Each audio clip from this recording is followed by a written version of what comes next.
thank you all for joining us again. Thank you again, Dale. You're back. Thanks, Howard. Back, yes. Yep, yes. We're back in the groove, and it's a Sunday night tonight, which is a bit of a change. Yeah, change it up. Trying to get all these things fitted in now that we're doing all these shows out and about.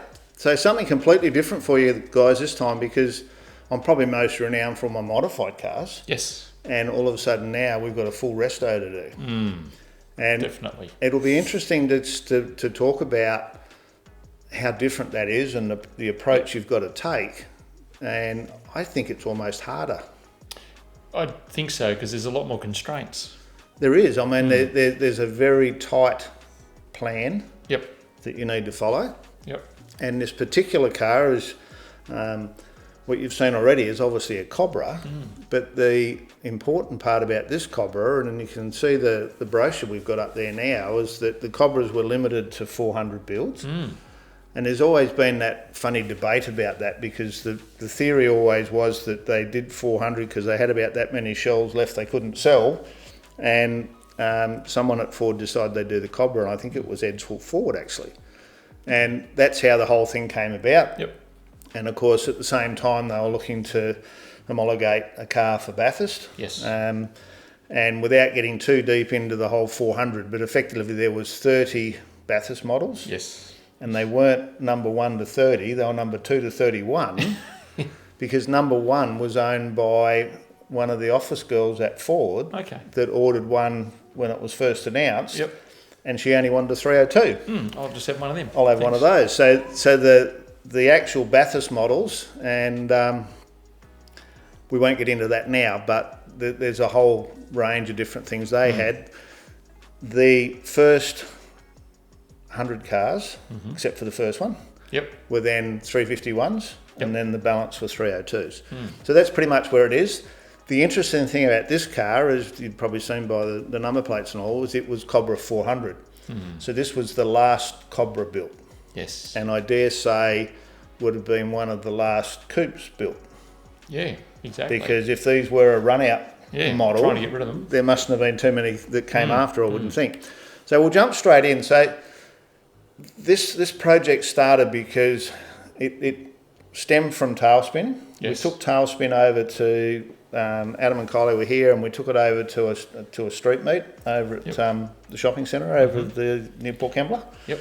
And Damien came up and approached me with the car and sort of, made the comment, I own Cobra number 400. So that's nice. Interesting. Yeah. So we had a bit of a chat, and he said, it needs restoring. Would you be interested? Whatever. And I went over to his place, I think the following week. Yep.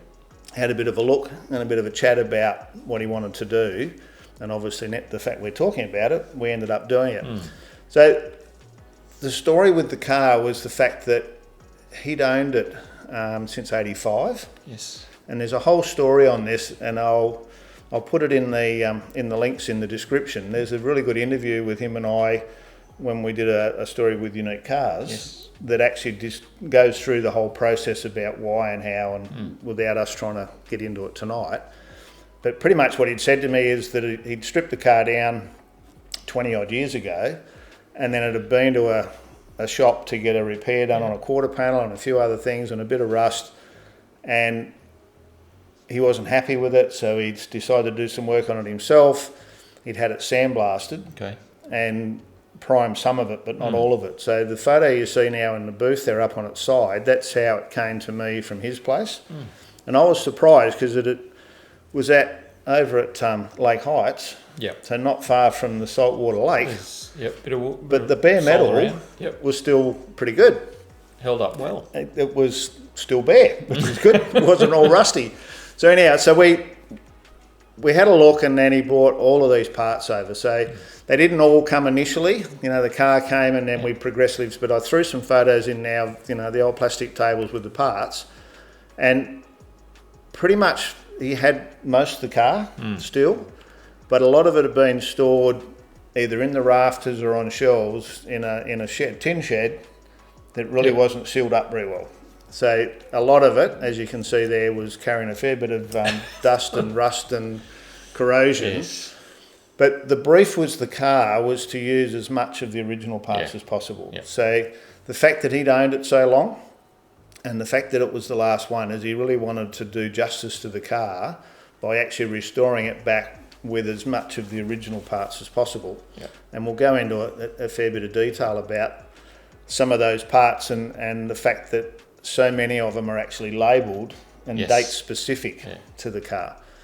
So that's Damien there now. So the car on the trailer there, he had a 4-door, a 302 Rally Pack 4-door as well. Mm-hmm. And at this point, he'd already started taking a few bits off that. And I said, look, bring it over from your place because he was only 5 k's away. And we stripped it out, everything we needed, and then pretty much took the rest of the tip because it was very rusty. Said it had a little bit of rust. Yeah, that's for sure. So that's sort of what we got. Yep. And then the photo you see now, this is someone else's work. So he really didn't know what had been done. So I said, well, let's just get into it and rip it off and see what's going on. So that would have been like 40 grip on the whizzer. Yep. And just take it off and see what we can find. And what we found was a lot of patch panelling, bits and pieces and rust under panels that had been then bogged and filled, and he made the call very early on that we needed to do it properly. Yep. So we started, as we do, deconstructing, cutting away, drilling out lots of spot welds to get ourselves back to a base that we could work on. And I mean, we've done a few of these keeps already. So there's a good shot there that shows where the repair's been done, and it's got a few tacks on the inside and then sort of welded up. So we just got in there and started chipping away to get back to a point where we could find some common ground and move forward. And on the right hand side there, see the top of the sill there, you can actually see it's had like an outer sill put on and then just tacked in because with the quarters still on, you're trying to work in a fairly restricted area. Not a lot of room to play with. And that's why I like to get the quarters off. If it looks like you've got a bit to do on the quarters, you're better off to get them off. Exactly. So once we'd got down to where we thought we needed to be, obviously off to the blaster again. Yep. And I don't have many shots of it back from the blaster. I'm not sure why, but a lot of these photos I've taken back off of my Facebook page. Yep. And once again, if you're on Facebook, go to the Astill design page. There's a photo album for each car. You're obviously not going to get a description, but there's photos there. So I've managed to get a lot of these from my own Facebook page because I'd lost a lot of photos that were recovered, but I'm just struggling to find what I needed. Technology can let you down sometimes. Sometimes they can. That's true. So nowadays they're all on solid state, but that doesn't necessarily guarantee anything either. Maybe the cloud's the next story. Yep. So typical wheel arches, repair those. We still don't make anything for there, but as a supply, but it's a bit of angle that we just put in the shrinker stretcher to fit around. And then back when this was done, we actually put tops on the boot floors, but of course now we can supply the boot floor with the drop down as well, which makes life a lot easier. So all the little brackets and things there. And all this stuff now, I keep talking about this, but it's all available in one piece now. We used to put ends on the beaver panel, where now you can buy a complete beaver. Bit of filler, make it look good, and you'll see why in a minute when I actually show you the reason that I like to fill those. A lot of people say, why would you fill that inner guard? Because you're never going to see it. Well, the reality is with a coupe you can. And we were obviously putting sills on it. So the aftermarket sills, and they fit really well. So it wasn't an overly rusty car, Dale, but it needed some work, and more so fixing what other people had done. And now we're down to that point where I've got all of those sills and all done and across the back. And I say when I have, so that's me, Darren, and in this particular case, Damien used to come in on a Friday night and do a bit. And by the time we got to the end of this car, he was actually working for me, working on this and the next Cobra that we were doing. And these quarters had a fair bit of, this must have been the damage side, the accident damage. And in the end, I ended up making a piece to go in there because it was butchered up a bit. So it was one of those patchwork quilts again. You do what you got to do. And I mean, the interesting part now is, Dale, there's a guy in South Australia that's making full quarters now. So I don't know if I told you about that. So now we've got quite a lot of options to do the lowers and around the wheel arch, and I dare say I'll be talking to Adam that's doing those, because I spoke to him pre-Christmas to see whether we'll be in a position to offer those with everything else we do, because there's options where you can do a $120 panel here, or a $500 there, or a $1,500 there, and now you can do a full quarter. Yep. But the retail on the full quarter is 11 grand, because there's a lot of man hours. They're handmade. Yes. But he is offering them now, just this last few weeks. So once again, comes down to budget and who's doing the work, whether you're paying someone to do it or whether you're doing it yourself. But as you can see by these photos, you can actually use bits and pieces and still get the result. It's just a time factor. So the photo I'm up to now is looking down the side there, and this is all about getting the fact that you take the quarters off. It gives you the opportunity to hang the doors and make sure all your quarters and doors and everything are lining up. Yep. And you'll see in a minute, I know there's a photo in here with the boot lid and all fitted, and the boot lid's been repaired, so that before you weld the quarters on, you need to make sure everything's going to fit. Do it once. The right way. I mean, it was on once, but the reality is the cars have had accidents. They weren't that good from the factory, so the plan is to be able to good at it. So look inside on there, you can see there the front section's replaced, and then up around the wheel arch and across the bottom. Yep. It's all tacked in. Once that's all welded and hammered up, I then go to the process to actually fill the inside of the panel, epoxy it, prime it. Like you said, you see a lot of it in the coupe, don't you? Yep, and I know I've got a photo here in a minute. So all of that's going together, and I'm not going into too much detail because we've already done a couple of other programs with all of that on it, and there's more stuff in this one that I can show you about some of the that resto-y stuff. So rear window, and then back in the booth now. So all of that's primed up without the quarters on. Yep. And then what I like to do is to get all of that in colour, because you can't get in there with the gun afterwards. Well, no, you can't. I mean, I was going to say you might be able to, but you can't. And you can see, like on that wheel arch there, where it's got the weld-through primer. So where I'm going to go back and spot weld, I've put the weld-through on there. So I'm looking to get all of that inside. There I am on the gun, getting a bit of white on it. And then once again, where you're looking down on top where that panel goes on for the rear window, that we've got the white in there, and then the weld through primer where we're going to spot weld that on to make sure that's as sealed up as we can get it. And then this is the shot I was talking about. So if you don't repair that inner guard and the quarter panel as if it's external, when you're looking at a car like this that's going to be worth the value it is, you really don't want to be looking in the boot and sort of get in there with a torch and go, oh, it's had a repair here and a repair there. Exactly. My aim is to make it so that if someone's looking at this car to purchase it or just to value it, they're going to struggle to work out where we've been and what we've done because it all looks stock. So that's the plan.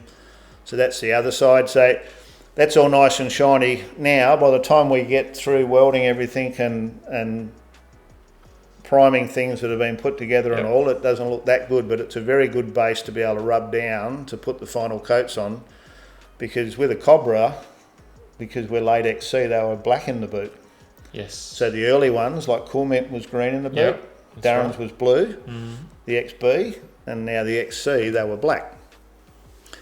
Couldn't afford to make their mind up. They had to keep changing. I think it was to make it look a bit cool, a bit nicer. A bit cooler. Okay. Yeah. So this is now starting to put that quarter on, and I've got a run of photos here just to show people how much welding there is to get these things back on again. And I mean, if you've got a spot weld, you can spot weld it or you can plug weld it. And depending on how good a spot welder you've got, the plug welding in a lot of cases, for me, I often will put some plugs in just to be 100% guarantee, because mine's just a 240. It's not a three-phase commercial thing. It's it does the job, but it's not what a big panel shop would have, for instance. So here we go. So we're now putting the rear tail panel on, and you can see all the clamps and things and all the bits of bare metal working across, where we're going to go across with the spot welder. And then this area here I often talk about, but where that quarter meets that panel behind the hinge there, where it runs across the top, that is prone to not want to sit nice. Yes. And what I've found now is I fully weld that and then I grind it back out so it looks like it's a butt join. Yep. But it's fully welded, so it's not going to crack and play up later. And this car, because we're trying to make it look like it's never been touched, I need it to look original, but I'm also trying to make sure it doesn't rust and move and play up later. So that's it there now where it's been welded and the grinder run through it. And then I would run like a flat disc, you know, like a 60 grit, and run up and down that line to get a radius so it looks like it's like two panels butted together. Yep. So that's both sides of that. And then where it goes from the corner out, in a lot of cases you could weld that and, you know, put a bit of filler in it. Because we want it to look stock, we need to have the overlap, and then we'll urethane it once it's been primed, and then we want the spot welds. Yep. So this car was all about trying to get that factory as look. authentic as possible. Yeah. So now the back window. And there's a spot welder. Spot welder there going across. And you can see that the quarter's still cleccoed going up through the opening. And this is that boot lid on now, double checking all my gaps and everything to make sure everything's going to be in the right position. You cannot trial fit enough sometimes, can you? True, because even when you think you've got it, you put something on and go, I mean, even the last car, you know, I mean, it all fits, goes to paint, comes back, things don't want to fit. And it really is amazing, a millimetre here, a millimetre there, and it all snowballs. It's incredible. And it can catch you out. If you notice with the boot lid there, Dale, the reason that's white in the openings is that the skin's been painted. And one of the things we did on this car that I haven't done previously was that when you put a torch through the hole in the top right hand corner there, if you put a torch inside, it was all beautifully painted inside because we actually back masked all those holes every time we painted it. Right. Which was a bit of a nightmare, but it was really cool to look at when it was finished. So that's the process. So once that's all finalised, we're then welding. So get that taillight panel welded up around the quarter, because that you can move that quarter in and out to the boot lid. And once you've got it set, put your Clecco in, then weld it. And then once you've got that far, you're fixed. This one's in the wheel arch, so it welds up around the wheel arch. So that's the inside of that taillight, and there's another little patch panel that goes in there from the factory. And then across the bottom. And now I'm welding the quarter back to the roof. So depending on the car, this one we didn't take the roof off.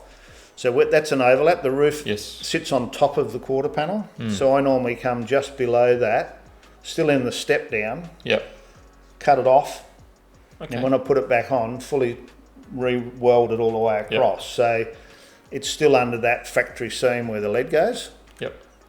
So it looks, you know, for love of money. You can't, once you're done, you can't see how you've done it. But rather than try and lift the roof to get the quarter out, if we're going to take the roof off, obviously we take it off in one piece. So that's the two sides now. So that's all that welding done, and now we're back in epoxy again, and I would be now looking at trying to sort out how much filler and where, because I want that factory overlap. You can see where it goes around and up, and it's got the overlap there. Well, that just gets a bit of urethane. In relation to gaps on this car, so the plan was not to make it, 5.5 mil everywhere. But we didn't want, like on that door, for instance, having it, 5 mil and 2 mil. I was happy to be out a mil or two here and there because we wanted it as a restored car, not as a show car. But we were still looking to make it look like it was a midweek car, not a Friday or a Monday car from the factory. Let's get out the factory in a hurry. So once all that's welded, I've then run the sander and the block over that to see if I've got any highs or lows left that I need to correct. Remembering inside's already painted, so I don't really want to be banging it around too much, but that's the reasoning there. And if this has been laying around for a few months, which it would have been, I'm keen to get the majority of that epoxy off. It's really been there to seal it up while we're working. Now I want to make sure I'm really super clean and no signs of any rust anywhere, any surface rust, before I put that next decent coat of epoxy on it. Because once I fully seal it up, now I'm going to start doing the filler work. Yep. So where the lead used to be, I used the resin-based fibre fill Yes. filler, and put that over the epoxy, rub it back to what you can see there now, then re-epoxy over the top of that before I go with filler. Just gives it a bit more strength, doesn't it, Howard? Yeah, well, I mean, you're looking at, probably 4 mil. Yeah. And that's too much for normal filler. Yeah. The purists would want to put the lead back in. I've got issues that I have in relation to tinning the metal and using acids and all that are then going to go under it. So I'm more than happy to put the epoxy down. Yep. Put the filler that's designed to be heavier, epoxy it again, and that photo we're looking at now, that all looks nice and flat, I'm sure. It's got some filler in it there, which you'll see now, so it's a little bit out of sequence, I'd say. But so now I'm doing a full coat of filler over the whole panel, block all that out. I won't get into that now. There's some specialist stuff on our channel when we're doing Boss XC, that 30-minute program on how I do my filler. Yep. And once again, the roof. This roof wasn't too bad. No one danced on this one. It's an unusual. It's not like some of the others. Yeah. So, like I said, there was a bit of trouble chasing photos, so that I've tried to keep them together in sections, but you'll see there now we've pretty much got a whole car, and I know there's some pictures of the guard coming up on the bonnet, but that's pretty much all in epoxy, and I would say it's all got some filler in it. And then one of the issues about Cobras is these spoilers. So the rear spoiler is fiberglass. Yep. And it's then got some steel brackets that were glassed into the back of that with a nut welded on it. Yep. And a thread coming up from the inside. No, it had a bolt with a nut on the inside. Yes. And the problem was it was mild steel. So they're all rusty. So the two Cobras that we've done at this level, we've taken those out and put stainless plates in with the stainless steel bolts. But they don't fit very well either. No. So I've spent a fair bit of time on this one and the next one, and you'll see in that photo now, looking at the corner, to get the fiberglass to match the shape. So I've obviously got the quarter now all the way up to primer.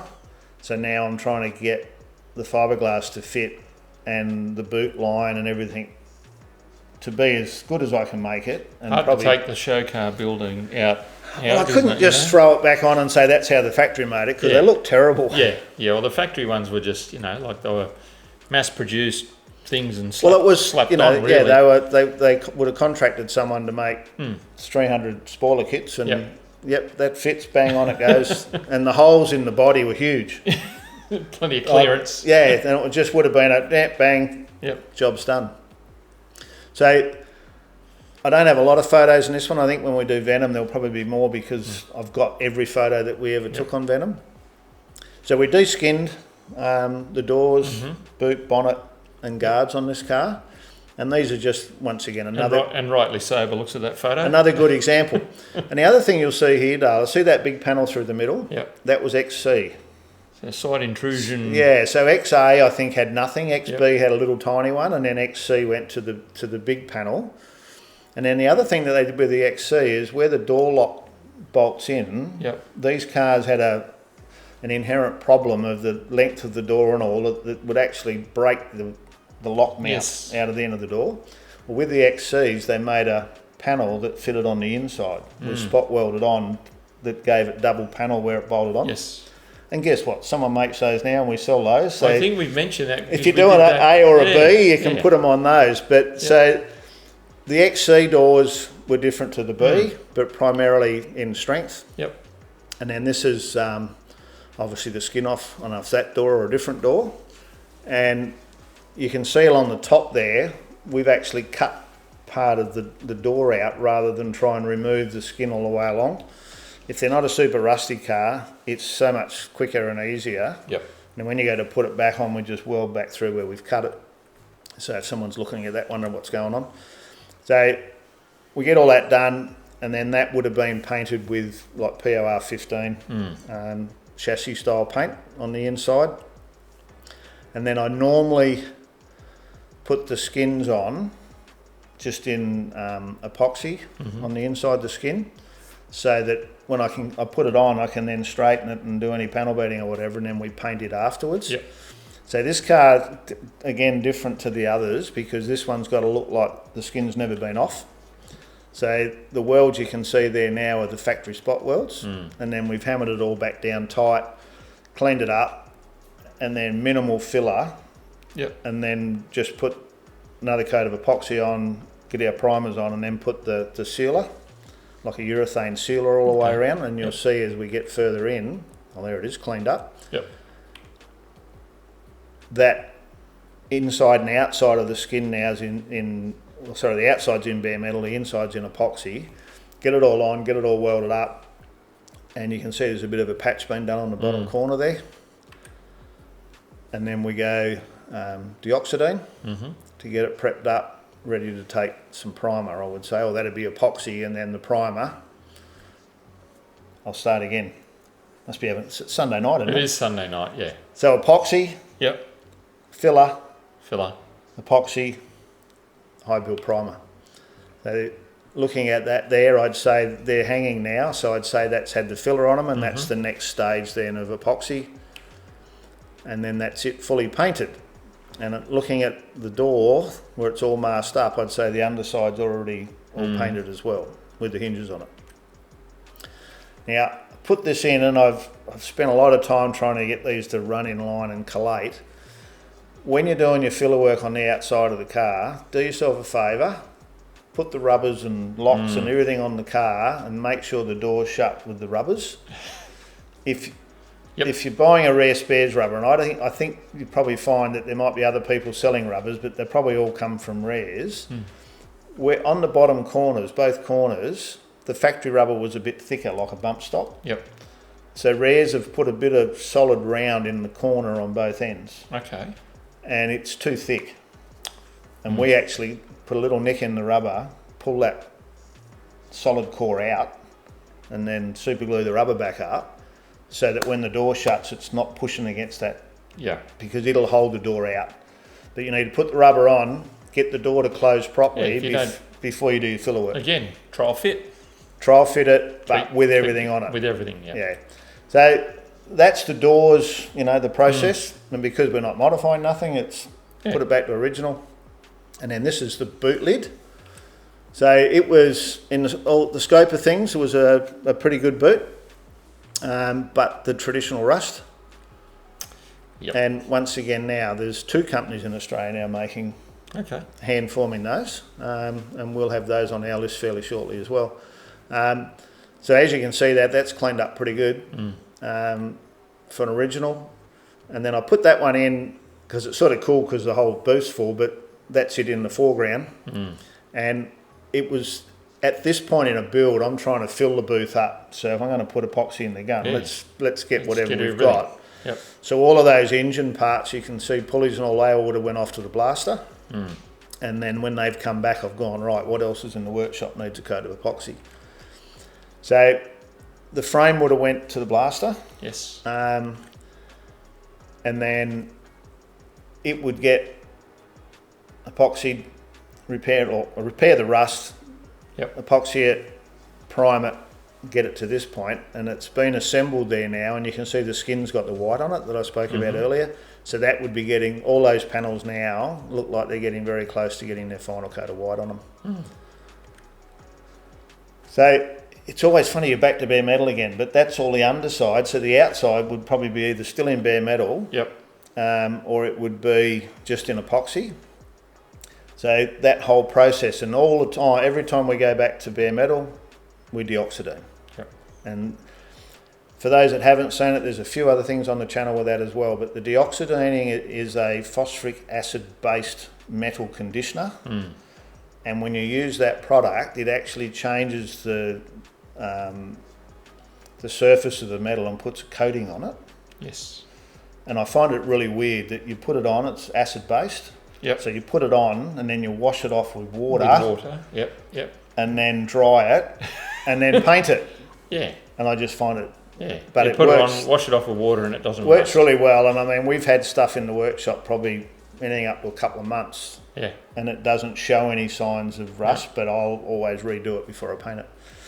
So now we've got the bonnet apart. So you can see the inside there, and you can see right up the front there, that's one of those areas where they start rusting from the inside out. And it wasn't too bad, but that's part of the shell, and you can see there where that sealer is where the rust is. Yes. And then up the side, because the panels are bare metal, and then it's overlapped, Yep. there's nothing protecting any of that bare metal, and that's where they rust. So we strip them down. This one's had that inner panel removed as well to make sure we get the rust under that, and that would have been blasted. And that's probably a good example. That looks like that panel's been in that dioxidine for some time. Yep. Because we would have been working on the other bits and pieces that were a bit worse from a rust point of view. And you can see in the middle a handprint. Yes. You know, someone's probably had a wet hand or something, and that's how it starts to show. Even though it's dioxidine, it will rust if you Introduce the moisture gets foreign, to it. yeah, let foreign substance on there. So we go through that process, get it all done, and then that's a nice shot in primer. That looks like very close to having some colour put on that. Nice clean lines. And then that's the underside. And if you see all of those holes, which is an XC thing, so XB doesn't have all those holes. No. So you can get an XB GT bonnet, has the clip holes and all. Yes. The XC doesn't have the clip holes, and it has all those extra, so the frames are different as well. And we backmasked, every time I painted, I backmasked those holes so that when you look through, it was gloss white. Pristine. I am crazy, aren't I? It helps. It helps. It helps. Well, yeah, you can see it. Yeah. Yeah. So that was the plan, and it worked really well. If you're going to do it properly. Yeah, well, sometime. I mean, you just, and there it is, off the gun. Well, this is a special car, Howard. Looking pretty good. It was a special car. It still is a special car. Yeah. It's worth going the extra mile and doing everything, you know. So the situation you asked me before we started, Dale, with the paint. So I used direct gloss white, and then sanded it all down, and then did direct gloss blue. Right. And then I cleared the whole lot. Don't ask me why, but that's the way I did it. And then the stripes, when we get to that, is actually a 3M stick-on. Stick-on decal. Okay. So that was like a little bonnet package that got us on the paint as well. And now we're back onto a guard. So this particular guard, I can't remember whether they had rust or whether it was damaged, but he had bits and pieces like the other cars, but he had a lot of spares. He'd been buying parts. He bought a panel van at one stage and had doors off of that. So he had a lot of bits and pieces to be able to do this job. But obviously we didn't have one good guard, and we chose to Heinz guard. Add a bit to that one for some reason. Yep. And then all the usual, lower areas that rust. And as you can see, we've removed the inner panels to make sure that we get them super clean. And that, and then you can see all the old damage there where I've run the file along that. Just knocking that up to get it to a point where we can get some primer and stuff on it to put the inners back in it. And then that one there now, it's all been filled. It's had the epoxy, blocked it out again, and that'd be now ready to go into primer. Like that. Just like It's like magic, Dale. I'm glad you know what's coming next. I spent you know how many hours it takes to put these together. I get the easy part. I get to know what's often coming next. Yeah. So I'd throw these in because they look pretty good in the primer. And being a Holden man, I was asking the silly question earlier about what's different between that guard and the other guard. Yeah, that's right. There's always little subtle differences. So that one looks to be way out of sequence, but it's a good shed shot there of the whole thing put together. And there really is that on and off panels so many times to get to a point where we know where we're going. Yep. And now I'm at a point here, I've got the pencil out again, and what I'm doing is running lines through to make sure that when you're at the back of the car, everything's the same width. So down the outside, both these quarters had no changes made. Right. But I want to make sure there's not 3 or 5 mil difference in that little edge. See that shape where it sort of goes up and then around? Yep. that bit of a hockey stick shape, I'm looking to make sure that they're the same both sides. Yes. Because in the gap at the back there from the factory, that was just urethane. Oh, okay. All right, so I'm looking to get something similar, but I don't want to. I fully welded that because it'll stand out if it's not right. Yeah, it's just got to it's got to look right. And once again, now we've got the pencil out doing gaps, just to get that body right without making it perfect. It's really about having it nice and factory looking. And then trial fitting, so these quarters have had a bit of massaging done. So I want to make sure that all my chrome strips are going to fit before so there's no filler in that panel. No. Because I can see up the top where the hasn't been done. Where the roof joins, So at this point in time, I got caught with coolant that little corner piece, I had to grind the back out of the mould because the quarter didn't, so... Had it grown, hadn't it? Live and learn, and learn and make sure. So now that's looking nice. Does look good there. The door gap there looks nice. So, and we're in getting that, to me, that looks like the final coat of epoxy before we go. I'd say I've put that on and then I'm about to shoot it with some primer because that looks pretty good. Same with the roof. And then it's like roll it out and check it out. Put it out in some natural light. Bit of light, get the shadows going. Yep. And I noticed someone was talking about, that was you or Adam or someone, about being able to take the car. I know I was watching the video of Damien and I that's on the Unique Cars that I spoke about at the start. And one of the things he found when he was working with me is I use the light a lot, whether it's the fluoros or whether I actually take the car outside in the sun and get the different angles of the sun on the car to throw the shadowing on the sides. As it is there, you can actually see your body lines. If it's just in the shed under the same lights all the time, you stick it outside and go, whoa. Yeah, I never noticed that before. What happened to that? Yeah, it shows it there. So once all that's right, happy with the body, we now need to start sealing stuff up. So back in the rotisserie, or it's in the rotisserie, get it up on its side, and with the underside, full coat of epoxy, make sure everything's sealed up, and then we go around with the urethane. So I've been using a Sika automotive sealant, not an adhesive, a sealant, and we run that around and we clean it up with Prepsol. And you can see there where that's all going in. In the black, because there's different ones as well. Is there a white? There's a white one as well, and the white's a little bit easier to use. It cleans up easier. So like in the engine bay, we probably use the white.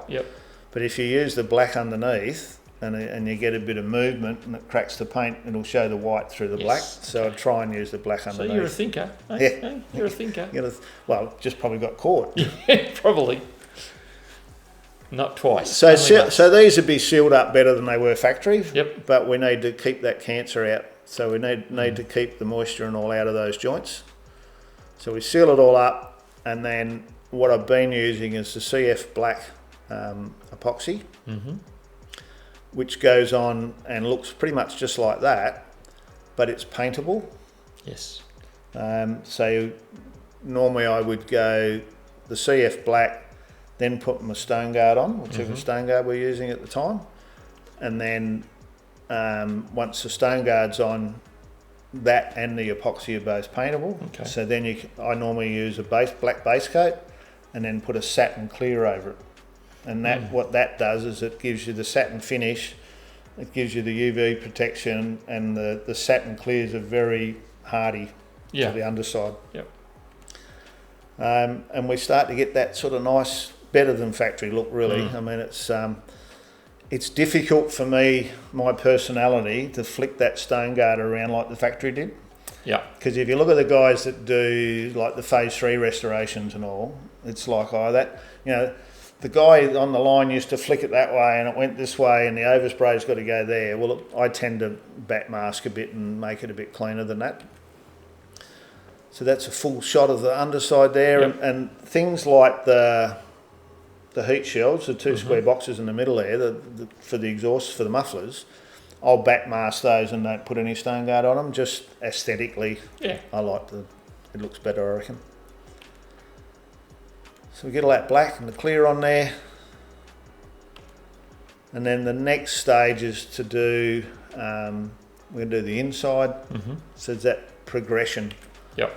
And looking for the factory look again. So stone guard, and then all the inside's white. Okay.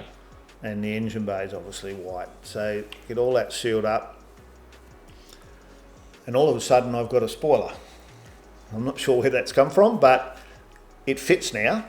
I know that part. Yeah, not when it first started. Yep. Yeah, so, and you can see where I was talking about around that taillight area. Yeah. See, that's nice and you know, square and looks like it was all meant to be there. And there's the other side of the spoiler. So all taped on, all lines up. And there was a lot of hours in those. So it took a bit of work to get to that point. And then looking at that photo, you can see the engine bay's done. And the inside the doors and under the dash and also all that white's done inside. It's black underneath. Yep. Now I'm getting the outside ready to put our colour on. Okay. Another shot from the rear. And I'm rubbing all this. So this would be high build primer. And I would start with 180 with the trace. And then I'd retrace and go 240. And then I would put the same Vibrance high build primer mixed as a surfacer, and it can be sprayed wet on wet. So if you're going to cut and polish afterwards, you can effectively put it on as a ground coat, and then spray your colour on. In this case, I'd be putting 2 to 3 coats of direct gloss, blocking it all out. And I do remember now that I did block all the white, and then I back masked the blue. And when I tried to rub the blue, it got into the white. It was like a knife because it was already opened. Yeah, so I'd do it differently next time, I think. I don't know exactly how I do it, but I'd do it a bit different. So that's this, you know, trace the body lines. And you can see there. The tape there to make sure you chop down to it, up to it, and then round it off. And when I looked at the photos this time, and I've always talked about it, I probably left them a little bit sharper than they were factory, which is a bit of a slap on the back of the wrist for me. Because when I've looked at the photos now, it probably was a little bit too sharp. But a lot of rubbing and finessing. You see the fly on the screen there on a quarter. That's the hole for the spoiler. If you wonder what the big dot is there, that's how big the holes were. They were huge. Wow. And that's our prep sole shine. So that's primer. And that would have been blocked out. If we're getting ready for paint, that would be 800. And then run your prep sole along full length. Let it settle, and it'll show you what your body lines are like and what you're looking at. A nice shot all together, Dale, with the body lines and all the things starting to look pretty cool. And then out doing a bit of sunbaking. So I don't have a heater in my booth, so I like to if it's a nice sunny day like it was there, I'll put that out in the sun, and it's up on the angle so the morning sun's hitting it. And we've actually tested it with a heat gun. And it'll get up into the 60s, 60 degrees C, out in the sun. So it's a good way to make sure all your primers and your fillers and that are all go off, because obviously all these 2-pack products are activated, and they're activated at a temperature. So if you're working through the winter and it never gets above 20 degrees, they're actually not really working. No, you need minimum of 20 to get them to work. So now we've got some white. So that's off the gun there in direct gloss. And back out in the light again, having another look. So you can see the door jamb there with where the quarter comes in, where it's got the line and all. That's that factory look. Whereas all my show car stuff, we weld all that up and bog it up. So it's quite time consuming to get. You can see the bottom where the quarter joins that rear panel, that it's got the shape of the panel, because it's all been done to look like it's original. We doubled up on that one. I had that shot earlier of the underside of the bonnet. Must have liked that. It was impressive. And then backs of doors. So all those little things take a lot of time, and the same in here. The back of the front guard. And that's sort of visible when the door's open and you look through the gap, you know, if you're in there checking it out. Just get it at the right angle, yep. You can sort of get in and see all that. And then the engine bay, the same deal, all those overlap panels and all, we seal all those up, but I'm looking to keep it sharp. I don't want it to look like it's got 50 coats of product on it. Yes. Because the aim with this car was to make it look like a new car, not a restored car. And I find too often people doing full restorations on some of these collectible cars, when you look at it and think that's a nice restoration, rather than looking at it and go, this thing looks new. Yes. And my aim was to make it look like a subtle difference, but it's make it look like a new car. Noticeable. Yeah. So obviously they got painted bumpers, Yep. being a Cobra, so inside and out. And then the dreaded front spoiler. And now I know there's a series on this, so this got thrown into the paint section, so I won't talk too much about the spoiler at the moment because I know there's a whole set on that. So now I don't seem to have a lot of photos of the stripes going on. And the funny thing about a Cobra is if you've ever got a price on a paint job on a Cobra, you'd probably have a heart attack. But the problem is every component's got a stripe on it. Yep. So they go over the bonnet, over the roof, Down the boot, the spoiler, beaver, down, and then the stone trades are blue on the back. Yep. And then all the way along the bottom, around the wheel arch, the bottom of the door, bottom of the guard, everywhere. And it's just, there's not one panel on the car that doesn't have some blue on it. So the time, you know, the chewing of time is unbelievable. So you paint it all white, and then you've got to mask it all up. Yeah, and paint it blue. And it goes on and on and on. And then here, I've done the boot, now I've got to make sure that my stripes line up, so that when it goes on, that everything lines up, but then the stripes line up. And the only saving grace, and I've actually grabbed it because I was telling you about it earlier. Yep. That's the 3M product. So it's actually just a pin line. Yep. Well, a very wide one. I think it's 6 mil. Yep. 12 mil. 12? Yep. Yeah, so it is 12. So it's 12 mil. It's Olympic blue, and it was originally a 3M tape. And when I was doing it, I thought, this stuff's really weird. But what I didn't know early on when I first started, it's actually got like a protective film on the back of it. So when you put it on, I don't know if I can do it here. When you put it on, if you don't realise, there's actually another little backing on here that you've got to pull off. So when you're trying to bend it around things and all, it helps hold it together. Yes. But then you've got to get a blade and find the edge and there's and pull the top of it. Film on the top. So something else you had to learn. Yeah. And on the fly. It's still available. And I didn't realise that whole roll out. I don't know how many rolls were in a car, but there's plenty of it. So you can see there on the taillight panel now, the same deal. Everything's got to line up. So you've got that 12 mil to put this back on. But me being me, I can look at it and go, well, you got them stripes pretty wrong because under the tape you can see the overlap. The overlap, yes. Yeah. Now, so that's the roof, and I'm looking at that thinking that's probably been polished because it looks too good. So the process here, I cleared the whole lot. Yep. And then chopped it all and polished it. Okay. So when I say chopped it, so 800, 1200, 1500, 2000, 3000 lambswool buff. But that's off the gun because it's in the booth. So it came off pretty good. And by memory, we used D800 on that.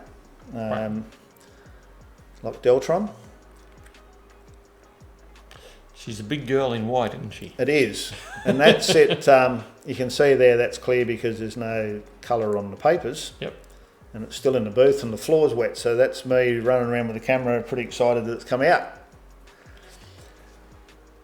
So the other thing about a Cobra is once you've got it all painted, I couldn't find a photo of this remasked. Right. But you've got to mask it all up now to do radiator support panel, the dash, and the boot is all black. So you can see there now. I should buy shares in masking tape, I think. Yep.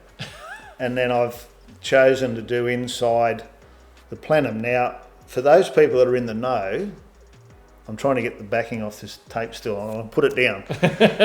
So, for those in the know, these cars were originally painted, they were a blue car and the white was painted afterwards. Right. And there's always been this discussion about, was that really correct? I've worked on three original Cobras, and yes, it was correct. Yep. And I know that because when you go to pull them apart, things like door hinges and stuff like that, the base colour is blue. Yep. And from what my understanding is, it was easier for them to paint the white than it would have been to do the blue stripes. As you found. Yeah. People said to me, if you're trying to make this thing correct, why wouldn't you do it the other way around? I said, well, if I was trying to do it correct, I'd do it in acrylic. Yeah. So that, you know, we're trying our best, but at the same token, I'm still going to use the best products available to paint it. It wasn't to last as long as we can as well. Yeah. So, but that's the story behind the paint jobs on these things. Yep. So I chose to do the inside the roof black at the same time. That would have been probably white or a mixture of overspray and no paint.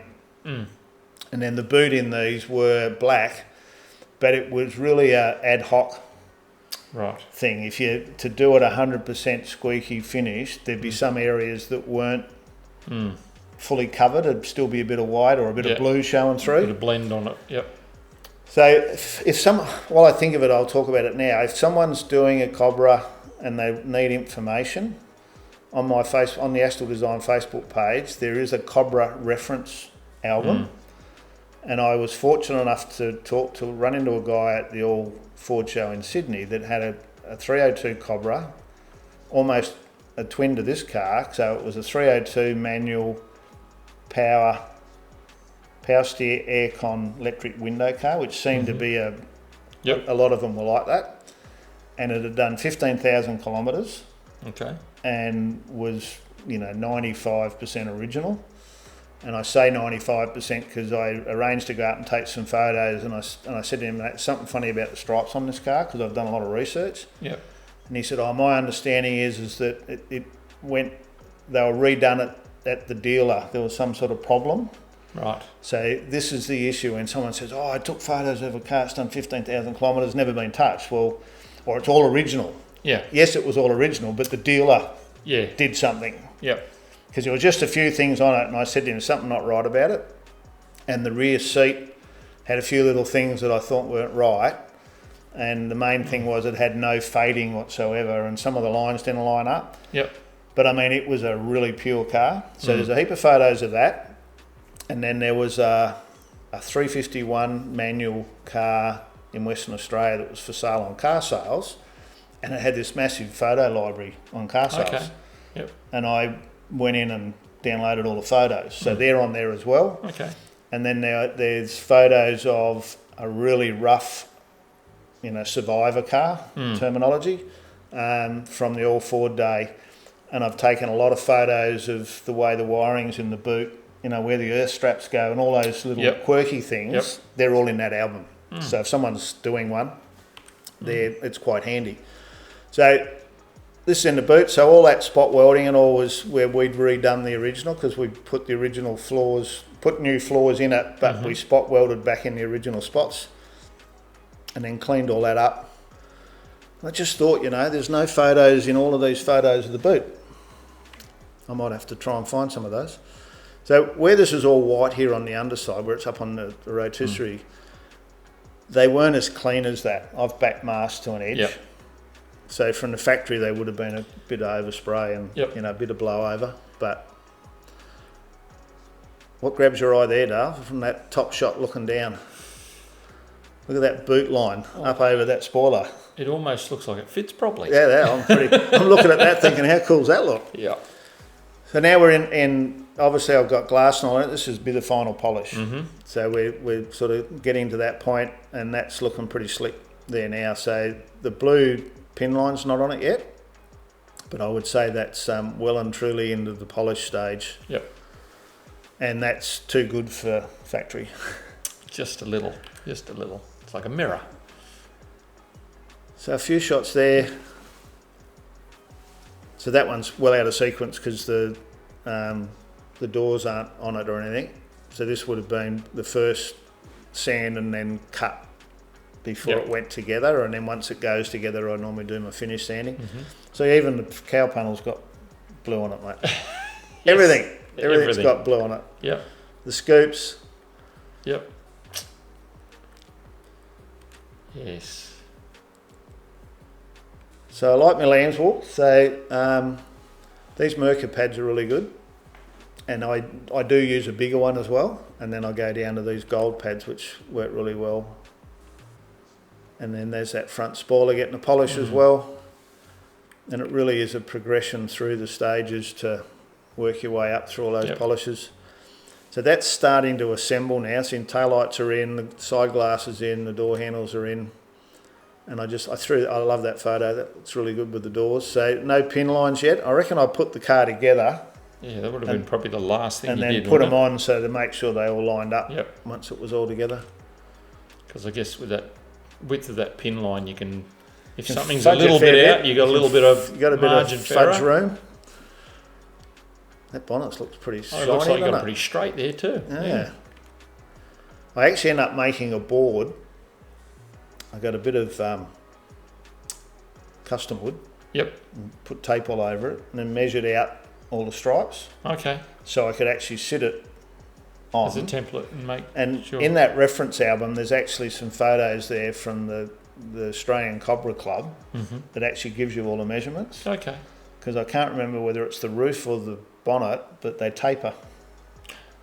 Yeah. They're not the same width. Yeah. I can't remember which one it I think is. it's the bonnet, but yeah. Now there's a nice photo. I like this photo because this is probably the second most Cobras in one place, like in the factory in one time. build setup. So that's the foreground's all 400. Yep. And then the one in the back's Venom, so number 66, which was our next build, which would be our next story, and it's still together. So it drove in, and we've started disassembling that one while we're still putting the other one together. But 400 wasn't your first rodeo, Howard, was it? It wasn't, no. No, because there was a Cobra before that one. We were very fortunate to work on number 24, and it was one of the Bathurst specials, and a family, the father had owned it and passed it on to his son, and it had been in a panel shop like 10 years getting painted. Yep. And it was one of those that ended up in the back corner for a long time, and then eventually they got it out of there and got it home, and some of the parts were missing, and it was in the too hard basket because it was like frustration. Yeah. I think more than anything. It's like 90% complete. And they were talking to a friend of mine in the game and said, look, talk to Howard, he'd probably love to be involved. So they brought the car down and all the parts they had, and then we worked out, and I think you were here then, I was Dale. here then, yep. And we went through the process to take it, to put all the chrome back on it, tidy up the trim, make all the windows and stuff go up and down. We did a bit of suspension work on it, got it ready for rego. Got it running, actually. We had Rude come down and did a bit of work on it, and got that all ready to rock and roll for rego. So I've been fortunate enough to work on 3 of them now. So this was an interesting stage because we need to make sure we didn't mix any parts up as well. You couldn't sort of, I need one of those, I'll take it off that one. So the paint's sort of done, and then what I've decided to do is not try and run a date sequence, but work with the parts in this story. So what we're seeing now is all of these black parts. So these would have all been getting done while we were doing other things, because there's more than so there's myself and Darren, and then with 400 Damien did a lot of work on it himself. And I think by that stage, you were here? No, I think when you first started, I'd left just as you first started so on 400. It was pretty much the 3 of us. So one of the other things about this car is that Damien had modified. So he bought the car, young bloke, abused it, blew a few diffs up.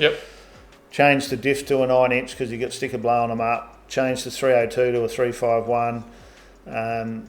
Put suspension in it, and did what we all did to these sort of cars. Where we were really lucky was he kept all the original parts.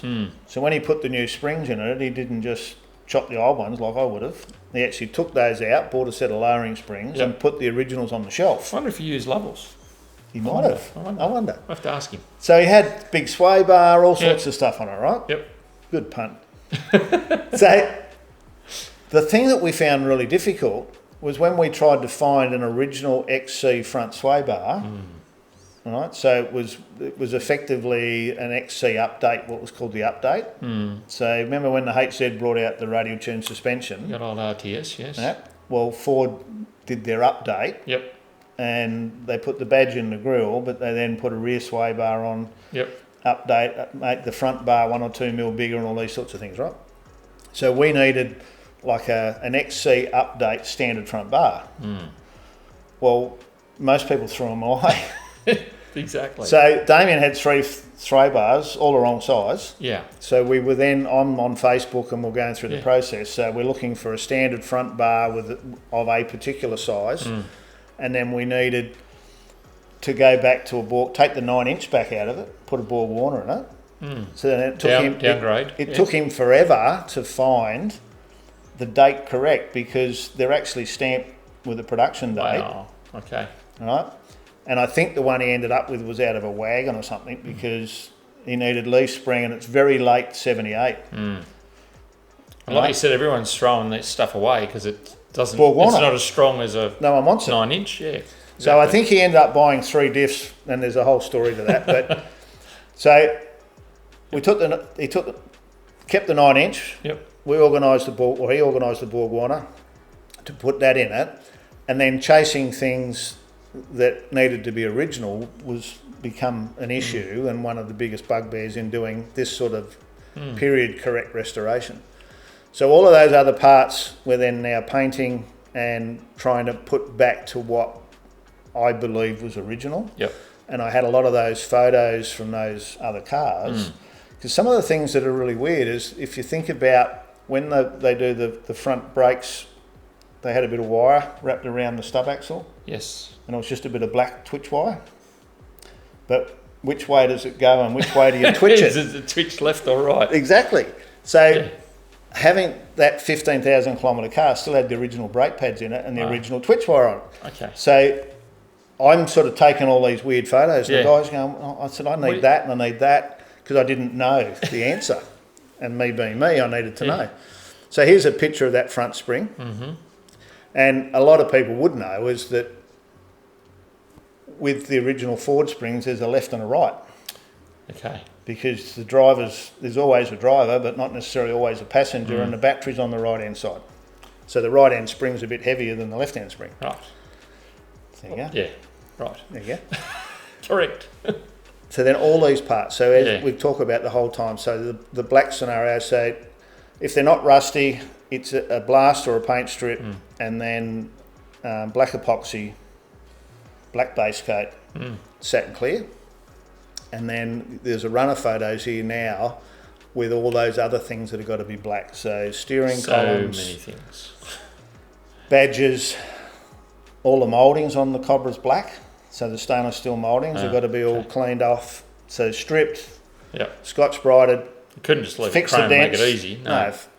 And once again, part of the thing, there was an ADR come out in 78 or 77 for anti-glare.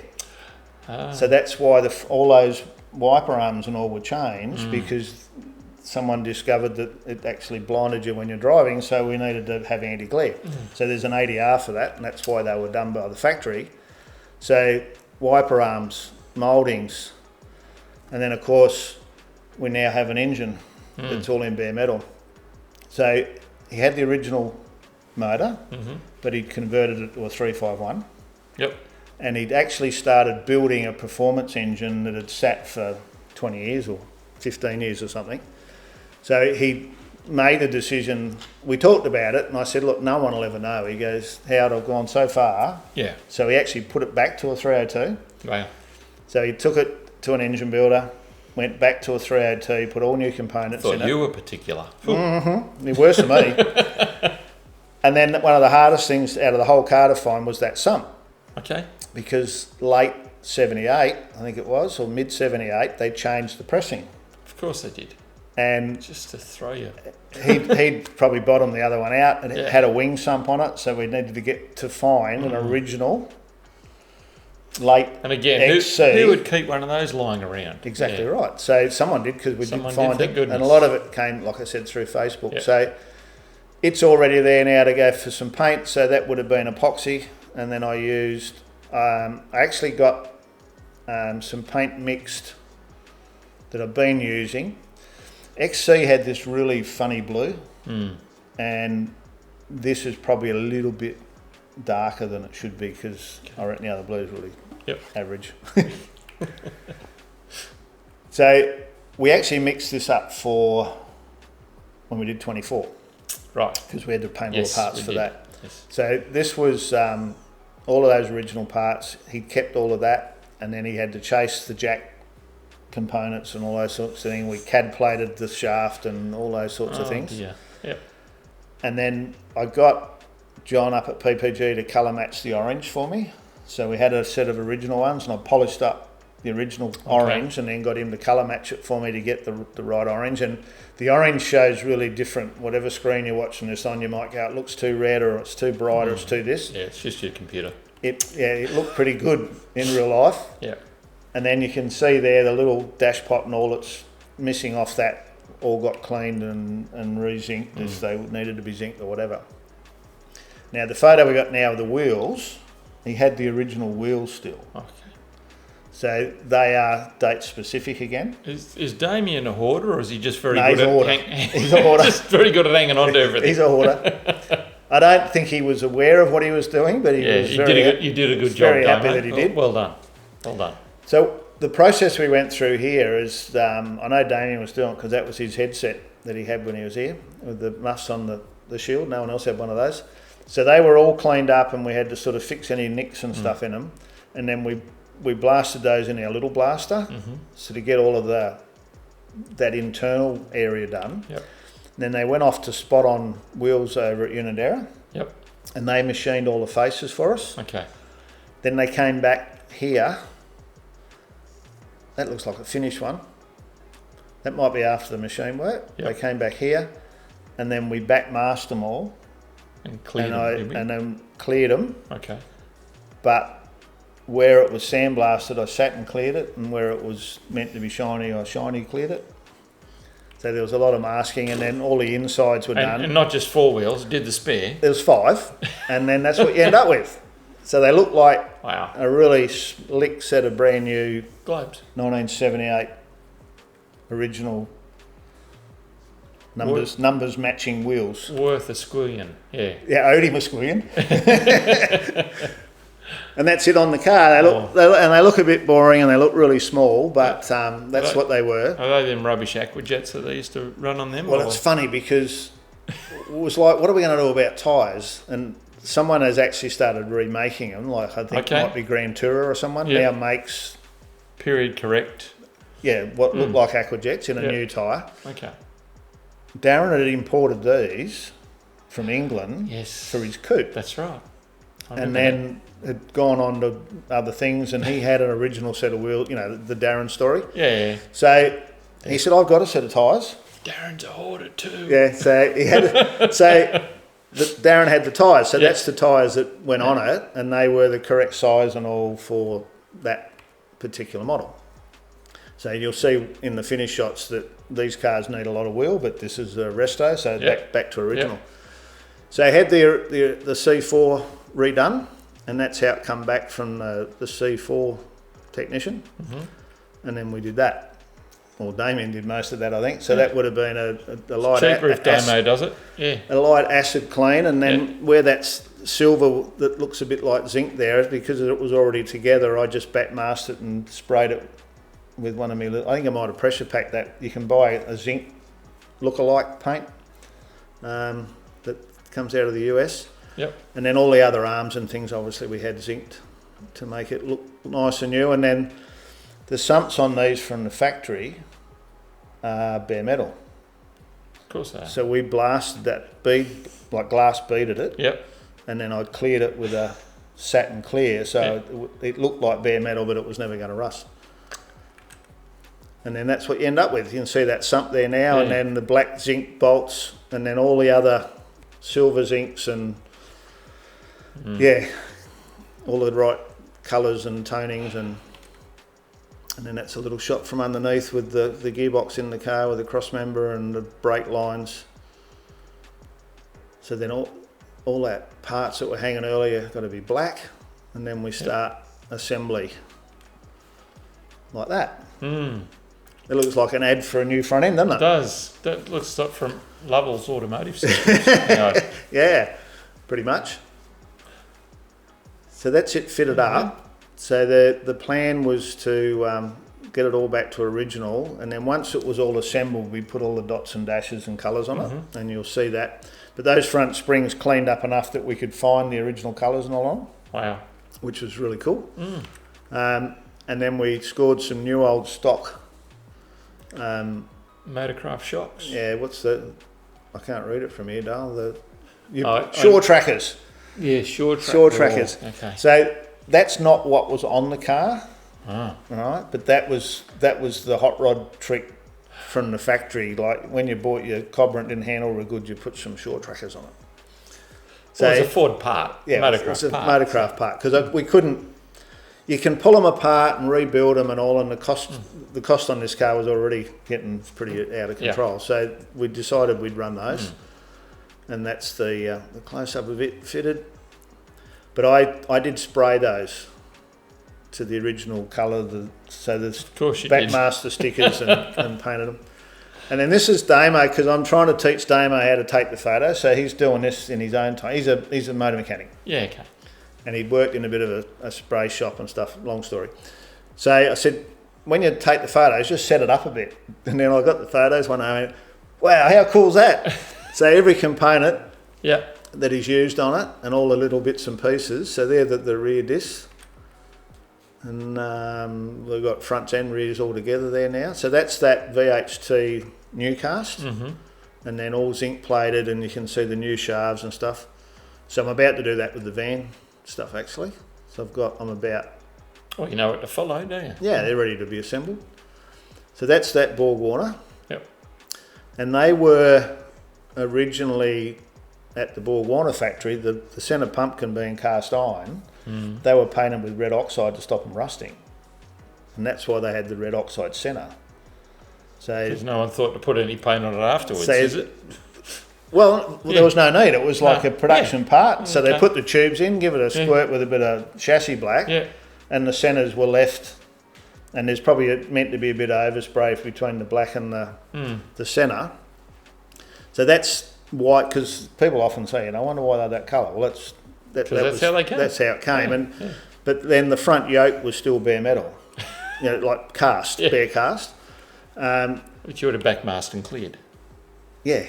No, you just use the VHT. Oh, sorry, the VHT. So I get carried away. All new lines. Yeah. And if it was bare metal or zinc from the factory, we'd worked out whether they're silver or gold. And I don't quite know why Ford had some silver, some gold, but definitely made life interesting. A bit of a challenge. I'm almost glad I wasn't. And then I sort of like that one, with the car there, and then there's 3 or 4 tables out and parts are still got to go into the car everywhere, working towards that final assembly. And then our mate's back, so Phil Kurjan from Fuelworks. So I got him to do the brake lines, but he had to match them to original and do them in zinc. You can't do them the way you want to do them, Phil. And do them in zinc, not in stainless. Oh. So we sourced all the little fittings. Swearing and cursing, calling you names. So we had a couple where the sedan he wrecked. Yep. So we had lines out of that because his lines had been stored. So we could take them out of a complete car and go, there, Phil, make that. Yep. And then chase the right fittings to get it. And then the diff, being a Borg Warner, is different to a 9-inch. Yep. The way the lines go. Get the right hoses and stuff. Good job, Phil. Yeah. Put the joiners in the right place, and then we made fuel lines and stuff for it as well, because they're quite unusual. On the XC, it's got a hard line at the front, and then it changes to plastic. It runs plastic in the sill. Yep. And then with that runs the vacuum back to the canister and all. So there was a lot of messing around chasing all those different hoses and bits and pieces. And then this is the colour codes for the springs, the shocks. I thought you might have been going a bit pro hard on us and looks a bit like that, doesn't it? So what are we at? 1, 2, 3, 4, 5, 6, 7 or 8 colours. Yep. And you'll see here, if you look closely, on the spring up near the tank, Yep. it's got the 3 colours. So Yellow, silver, white. they were all done at the factory. So when the guy's building the car, when the tag comes through, and he's the spring guy fitting the springs, he just goes by colour. Yeah. So Ford had, I think they had a 4 or 5 and a 6 lathe. Yes. Depending on, and manual was different to auto and all these sorts of weird things. So those colours was what the guy on the production line used to put the right ones in based on the build sheet. Right. Right. So, and then the little dash on the sway bar brackets. Yep. When the guy did the bolt up, that was to say he's done it up. Right. So the trick is, I believe the trick is, we did all of those with a brush. So I've seen people mask them up and get all carried away. They were painted on in a factory with a brush. On a production line. And it was probably a horsehair brush, not a really nice, neat one. So the close up there now, the diff, you can see the dash on one side on the... So that there was a dash on the 2 sway bars and then a bit of paper around the diff. Yep. And that was the Borg Warner part number. But it was just a bit of paper with a printout on it. Okay. It was stuck on. So they're all available, repo obviously. And then the tail shaft has got the 3 loops on it. Mm-hmm. So once again, the 302 is different to the 351, that's different to the 6-cylinder. So old mate goes over and says, yeah, I need a red, white and blue. Yep. Bang it in. Not I need a big one or a little one, or it's the size. Yeah. So the exhaust on the car become a bugbear as well, because we were doing a 302 and we weren't looking for performance, we wanted original. And they were the smallest of the twin exhaust. And all the people doing reproduction are making the bigger, the RPO style exhaust, because everyone, if they're going to do it, no one will know. So I actually found a guy down in Dandenong that does these, you basically get them off the net type of thing. So I found him and rang him and spoke to him, and he put the 2-inch in the jig for me and made them up. But he said, I won't weld them because I can't guarantee they'll fit. So he sent it to us in all the pieces, and then we sat it in the car and got it to fit, welded up and painted it.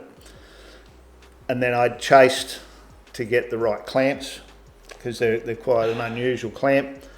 And then you'll see there where the engine pipes go up onto the manifolds. You can't buy that little round gadget that goes on. You need your old ones. Well, we didn't have any. So I put it on Facebook, and I found a guy in Wagga that used to have an exhaust shop, and they used to cut them off and throw them under the bench. And he said, I've got some, and he dug them out from under the bench. Yeah. He had heaps of the bigger ones, but he's had a couple of the small ones, so I don't remember the guy's name. But a lot of people did help out with parts to get this to come together to be able to achieve what we wanted. It's all about getting it as close to original and as as close as we could get it. Yep. And then the tips on it, I always remember them as being quite small. I don't know whether I was 100% correct with these tips. They looked a bit too small, but we ran with the 2-inch the same as the exhaust, and I struggled because they basically came up and had the rolled edge. Yes. So we needed to get a tip with that rolled edge straight in a 2 or a 2 and a bit, and I've found these. I don't know, they're meant to be for a European 4-cylinder or something. I don't know. And so they suffice to get the job done. They worked. So that's suspension, all those sort of bits. So now engine bay, I've got a run of a few photos here. So we're doing, back to original, of course. So the issue then is to sandblast things like master cylinder so it looks original. I can't remember exactly what Damo, whether he re-sleeved the actual original one, because the aftermarket ones now don't have made in Australia written on them or whatever. No. So they're not quite right. Yeah, everything's changed. And it was hard to get the plastic lid that was correct for this model, but we got one. And then we worked through the process, and the carbon canister, they were late XC, and then what do we go in XD was the same, and we look at that one on the right there, we scored that somewhere. So the one on the left was the original, one on the right I think was out of an XD that wasn't very old. Right. And it wasn't brand new, but it wasn't very old. So we were chasing all of these bits to get ourselves to a point where we could get it right. TX valves, little red covers that go on them and all that sort of stuff. And then the compliance plates from the bottom to the top. So we pretty much got it set now where we set them on a bit of board, just sit it on a bit of board, use the grey Scotch-Brite with some Autosol. Yep. And scrub it up and get it as good as we can, and then Scotch-Brite it one way to get that sort of satiny look so they look original. Yep. And hopefully, fortunately they didn't have any of the corners broken, because sometimes they do. The horns are specific to late XC because they didn't have dual horns because they had dual bottles and there was not enough room, so they only had a single horn. And then you've done a bit of this in the past, Dale. So that's VLR. The old VLR on the original shroud. And look at that. Works a charm. Amazing. And then this is nuts and bolts. Yeah. So Damien became an expert at this. So he developed a system where he needed to be. We dip them in caustic to get paint off, and then into an light acid to get the rust off, and then wire wheel them. But he's a professional shooter. Okay. You know, like a hobby but professional, whatever the terminology is for that. And he does his own reloading. Okay. And they have a tumbler that they put the shells in to make them all nice and clean before they reload them. So he started putting the parts in the tumbler. Oh. So it's like very light abrasive. Yes. And you end up with that. So I've never seen parts cleaned like these were. So I reckon the plater would have loved him because they turned up like that. There was virtually all I had to do was make sure there's no oil because we were just WDing them so they didn't rust. And bolts. And what you get back then is looking all nice and new. So it's a bucket load. A-class metal finishes in Adelaide, or Lonsdale, which is just out of Adelaide. It gets that nice factory gold. You've been using those boys for years, forever. I first used them on the Pioneer Coupe. So 96. Just a little while. Long time ago. So here we are, gold, black zinc, which a lot of people don't even know you can get. And you can see there's a couple of pulleys and stuff. He actually did he pulled the clutch and all apart off the aircon. And all the internals for the doors, handbrakes, all sorts of stuff. So that was the nuts and bolts, and Damo did a great job on that. So the late XC came out with electronic ignition with the box on the side. So obviously we needed to get one of those sorted. So this was the original one out of the car. So I pulled that apart, bead blasted up the top bit there, and obviously the plate for the carby as well. And then got the workshop manual out and reassembled. And then we got all the electrics checked, and he had about 3 of the modules at the time, I think. We ended up with a good one to get it to run. And in that photo there with the alternator as well, the internal door handles, it's the first time I've done those where we actually knocked the pins out and then had them zinc plated and re-chromed. Because they tend to start to pit, and it's getting really hard to find good ones. So we actually pulled them apart, and the boys re-chromed the handles for us. And then now that's the original starter out of the car and the original alternator. And we were talking about it in the interview, which I watched the other day, and in that I talk about the fact that you can buy an alternator like that. Yeah. And it's like everything, they're no longer made in bloody Germany or whatever. It's a Bosch starter, but it's not the right one. It's like a Chinese Bosch. Yeah. And they're not as good. You can buy one of those for probably $250, where it ends up costing you about $400 or $500 to do the original. Yeah. So that alternator has actually got Motorcraft on it. Right. So it's Bosch with the Motorcraft, but it also is date stamped. And a lot of people don't realise that so many of these parts are date stamped. And then down the little square bits on the bottom of the relays. I like this part, yeah. So we actually, under the little tabs on the relays, get the tops re-zinced, clean up the inside, check and make sure they're working, and then put the cover back on it. So you've got original date specific relays, but they look new, and they we've function. checked them and they function. New. Yep. So all of these little things that's just chewing up hours and chewing up money. Hours and hours and hours. Talking about hours, we've been going nearly an hour and a half though. So the engine, it's all been built now, so coated that nice blue, and then Damien took on board to get everything to work. So he bought a brand new square compressor for the aircon, had the power steering pump rebuilt. We rebuilt the alternator, rebuilt the starter, and then all of those pulleys to get everything to function. And then we struggled to get an original thermostat housing, so we needed a genuine Ford housing that was 40 years old, that wasn't worn out, and we found one. They should be easy to find. I've got one for my van already too. And then these sorts of things are available, so the little plaque, and you give them the numbers and they actually stamp them for you. Wow. And, all that sort of thing. So it's starting to come together now, and he'd already had the carby rebuilt, and it was sort of sitting in a box from when he had it done 15 years ago or whatever. So all those parts and cables, and you can see on the right hand side the air conditioning dryer, and the little box there is for the ignition. Once again, all that referencing I needed to work out what holes were for what. So which holes were put in afterwards that weren't needed, and a lot of these cars had air horns and stuff put on them, and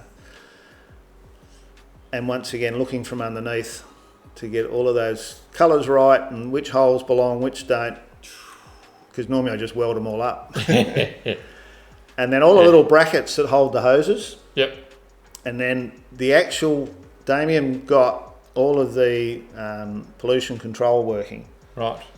So the workshop manual shows you, but with all the tubing was all run correctly, and everything worked so that it actually functioned how it was.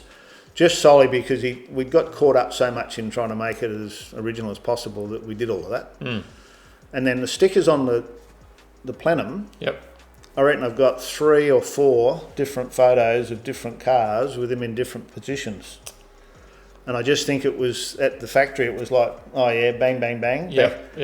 And it almost come down to, in the build frame, however many months it took them to build the 400 cars, something might have changed, the manufacturer or whatever. So there was a bit of variation, and what we've got there, I believe, is right for this date when this car was built.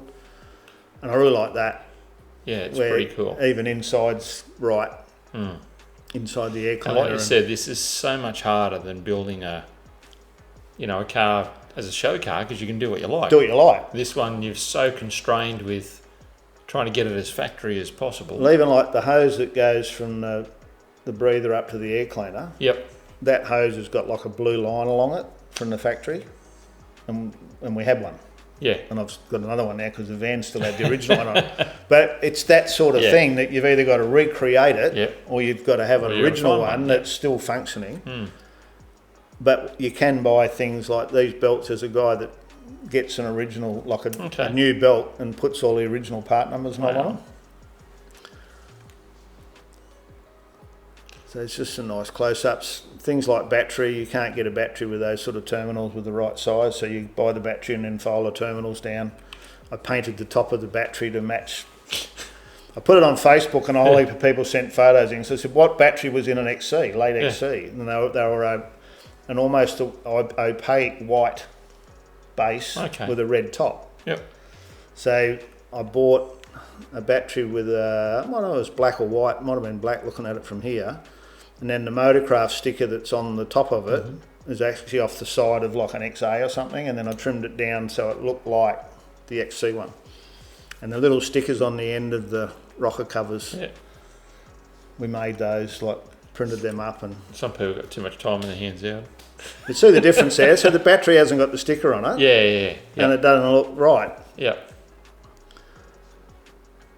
So many little things. And then where the wiper hoses go, that's how they go. They just hang.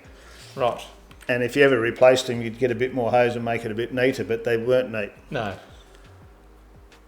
So we're getting a bit closer to the end now.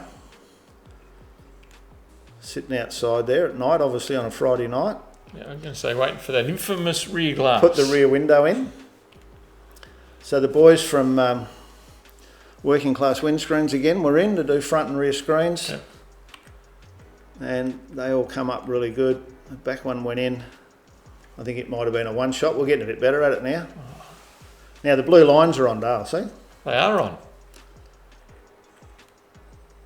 A couple of shots of that, and then door handles. So I like to try and use original. They're just a bit more solid and seem to work a bit nicer. And then that same process of the black epoxy, black paint, wiper arms, all that stuff starting to go in now. Rear quarter glass. And then they've actually made a decent repo one, I believe. I haven't seen one yet, but they weren't available and they were getting harder and harder to get. Damo had a good one. So I just painted the outside of that to get it right. It's interesting, the top of the photo there, Louise might cut it out in here because it's around the wrong way, but all the gold parts at the top there are off the handbrake. Yep.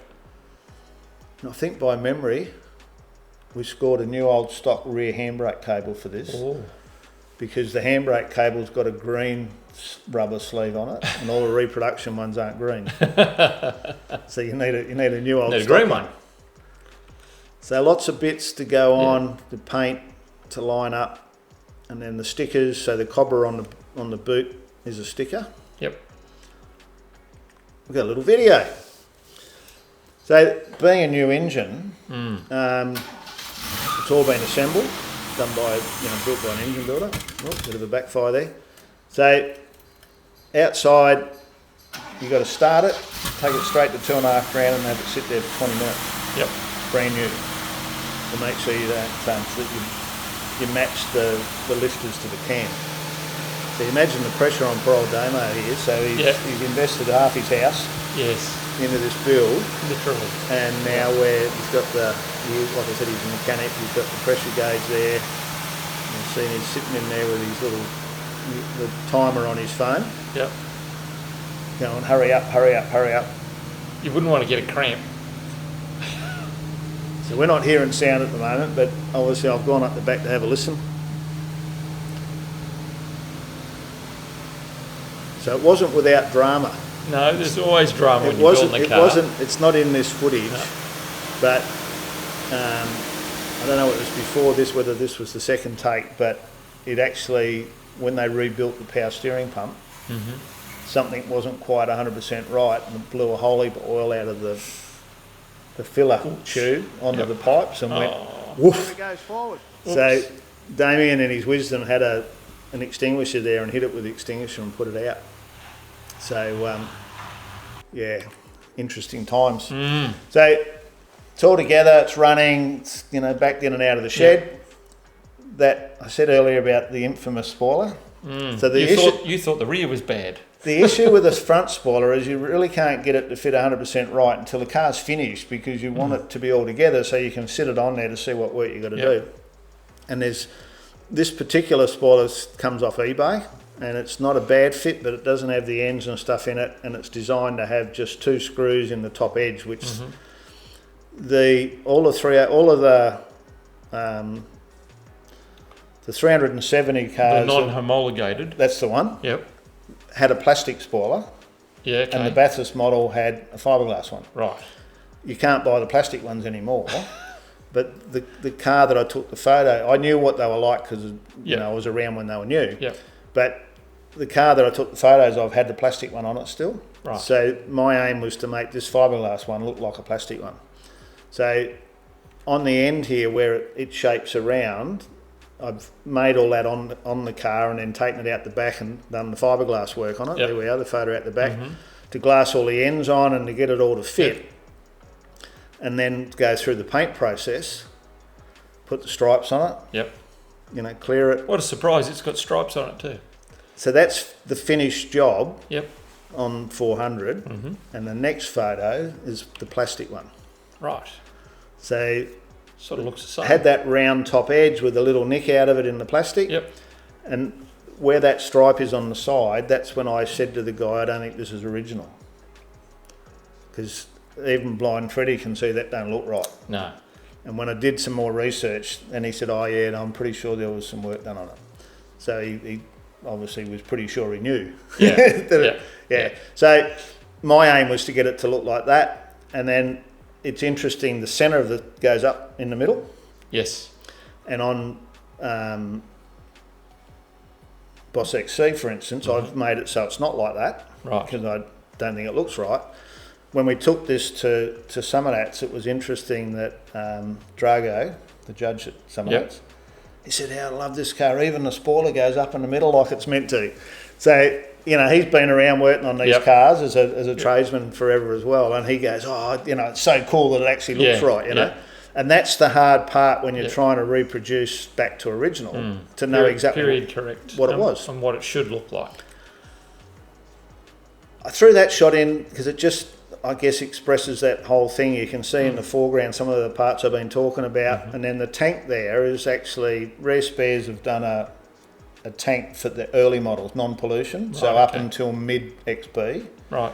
So we bought one of those, and then we modified, and I couldn't see any photos there, but we modified the top of it. Yep. So it would take the pollution control pipes and everything on it, and being the son of a tank maker helped.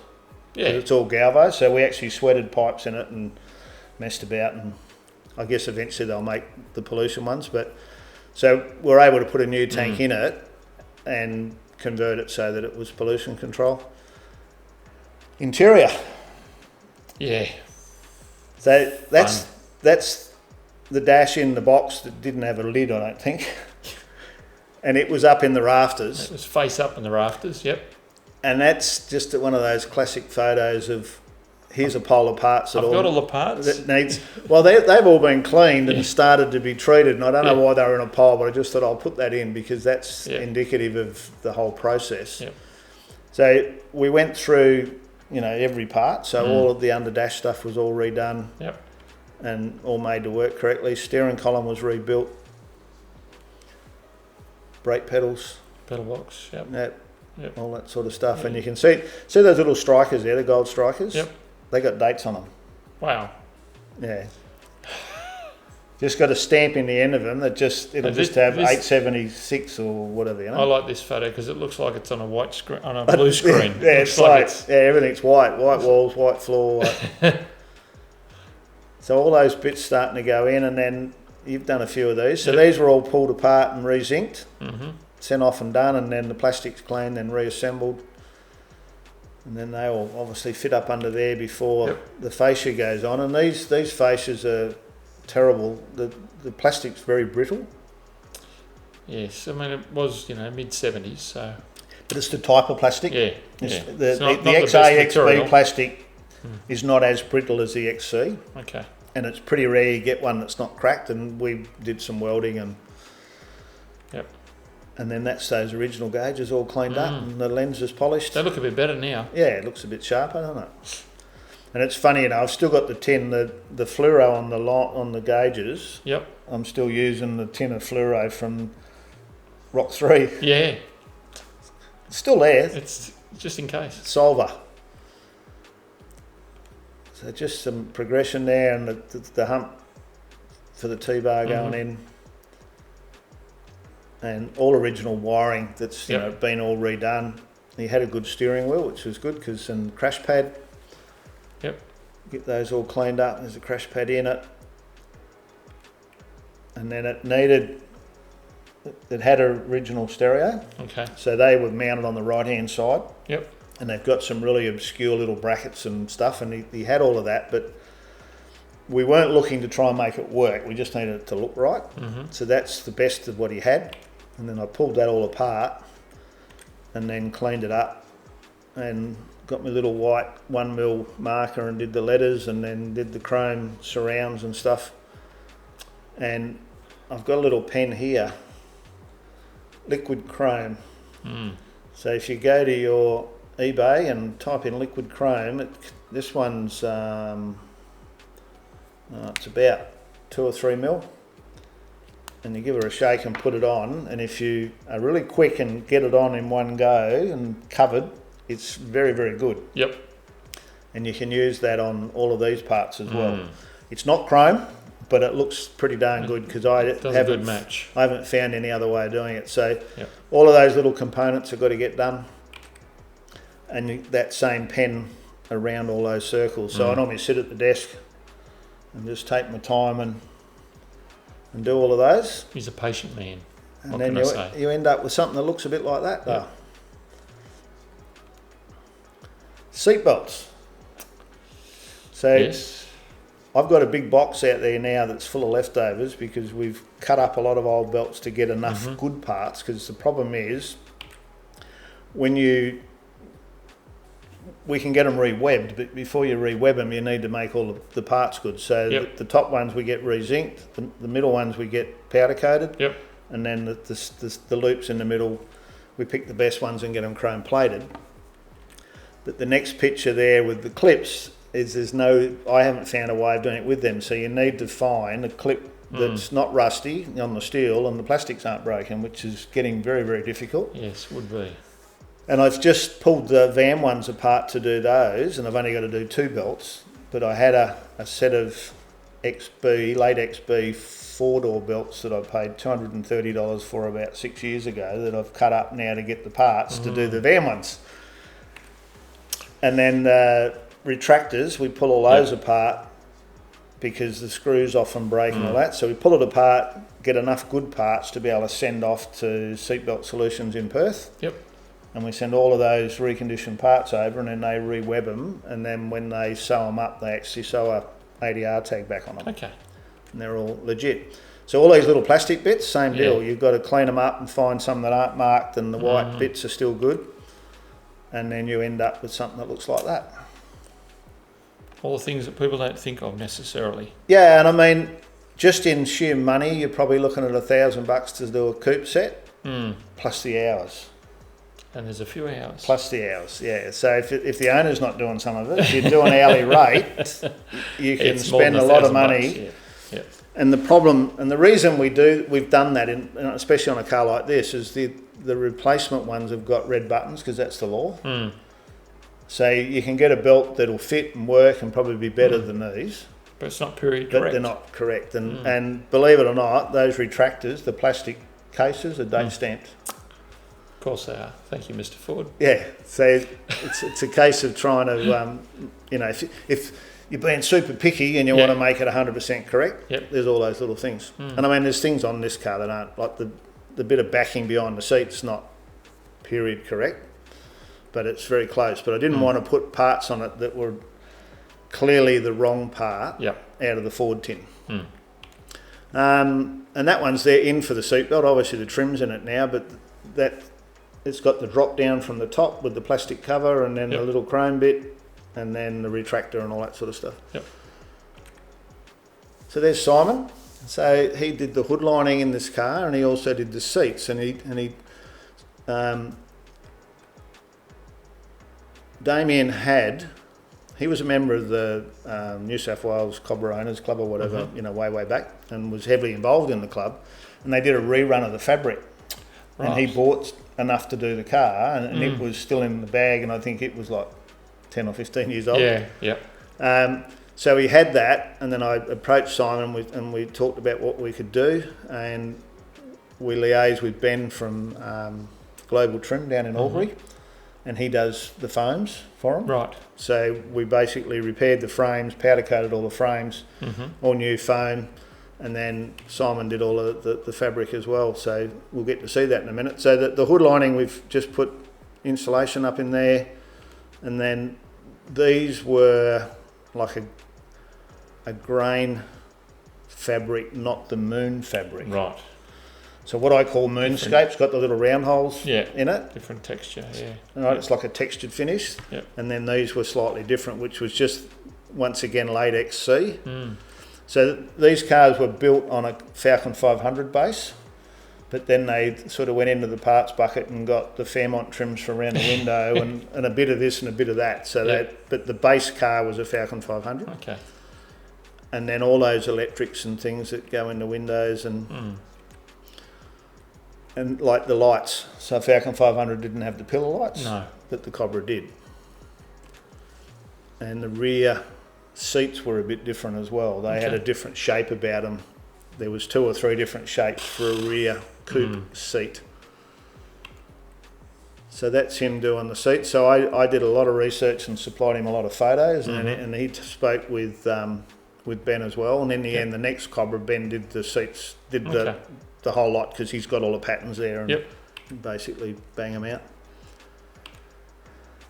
We put new trims on it.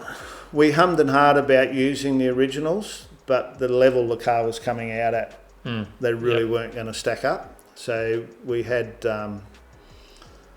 new ones made for it, and out of Adelaide. And then these are all those parts now that were on the table. So all those nice CAD parts, and then all of those winder mechanisms are all done with white grease. Electric windows, switches. Once again, global trim do the plates with all of this bit coming up now, these plates, the aluminium bits.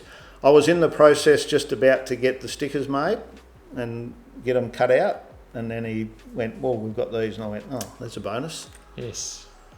So the door, those big long door handles, they're a nightmare as well. So they tend to curve, and you've got to straighten them, and I'm not even, because I'm already running way over time to explain how we do that, but I am going to talk about this, because the Cobras, as I've already said, were a limited 400. And when Damien bought this car, the badge wasn't on it. It had been stolen off the car in the car yard, so the car yard told him. And when we started doing the build on it, someone mentioned to Darren at one of the club meetings that car you blokes are working on is a bit dodgy, I think. And he goes, what do you mean? He says, well, I've got the badge off Cobra 400, and I got it from a wrecking yard off a written off car. So I'm just wondering how come you're working on it when I've got the badge off the original. Yeah, okay. And it turns out that when you go through the process, that the badge was stolen. Someone's probably built a tribute Cobra, had the badge on the glove box, wrote it off. Went to the wreckers. Went to the wreckers. This guy's either bought it or stole it or whatever from the wreckers. As we used to do, you'd be in there and fill your pockets up. Yeah, I bought this, mate, and I've got the other bits in. So we've ended up getting in contact with him, and I've got his name here because we always said if we talked about it, we'd mention him. I've got a printout of the story we did on the car. And I can't buy it. There we go. So John Martin was the guy's name. So I put Damien and John together, and they spoke, and then I think Damo went up there to pick it up because the guy didn't really want to post it. It was like one of those things. So that is the original badge. Wow. And when Damien bought the car, he contacted Ford and told them that he had the car and sent all the information. They sent him the Cobra 400 bit, but not the backing. So he had that still in a little packet. Yeah, but not the badge to put But it we had the into. original, and we cleaned that up, and that's what's on the car. Wow. So that's just another one of those stories, and good old Facebook. Yes. So that's it all finished up. So this was a professional photo that was taken of it. So we bought a lot of plastics and things to make it chased and repaired, and did whatever we could to get it to look as original as we could. It came up fantastic in the end. It did. It looked really good. And then you see the passenger's door there. Even we put the plastics back on. Yep. It's underneath the trim. It's nice to do that because that was there for a reason, to keep the moisture out, but it often doesn't get done. So all those things, everything in its place and looking really nice. Once again, radios. Was a Falcon 500. It's only got an AM. Didn't get an AM. AM FM was an option. And then there was different knobs and a whole lot of stuff to make sure we have what was meant to be. And that's the brochure of the original trim. So once again, we did a lot of homework to chase all those parts. So I've just got some runs of photos now, so that the actual all the things like the headlight buckets, all repainted, all re-zinced. The lights on these are unusual. They're a H4, but they've got halogen within a square box and all sorts of things. All the bumper bar brackets, all the bolts are zinced. So we're starting to get a whole car with the grille and the badges,